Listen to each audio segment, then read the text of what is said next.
அதாவது ஆண் பிறக்காதுங்கிறது அவங்க ஜாதகத்தை பொறுத்து. ஆனால் அதிகமாக இந்த பெண் அதிகமாக அமையிறது இந்த மிதுன ராசி மிதுன லக்னக்காரங்களுக்கு பெண் தான் முதல்ல வரக்கூடிய குழந்தை பெண்ணாக இருக்கிறதுக்கு வாய்ப்பு அதிகமாக இருக்கும்.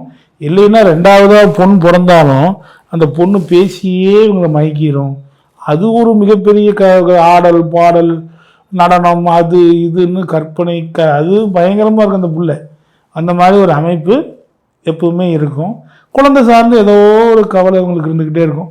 ஐயோ இந்த குழந்தைய நம்ம கடைசி வரைக்கும் இருந்து சரி பண்ணிடுவோமா, என்ன படிக்க வைப்போம், எப்படி இருப்போம் அப்படிங்கிறதெல்லாம் இவங்க கொஞ்சம் யோசனை பண்ணிக்கிட்டே இருக்கக்கூடிய ஒரு அமைப்பு எப்பவுமே உண்டு. குழந்தைக்கு ஒரு மருத்துவ செலவு வருவதற்கு இந்த மிதுன ராசி மிதுன லக்னக்காரங்க வீட்டில் பிறக்கக்கூடிய குழந்தைக்கு ஏதேனும் ஒரு மருத்துவ செலவு இருந்துக்கிட்டு தான் இருக்குது.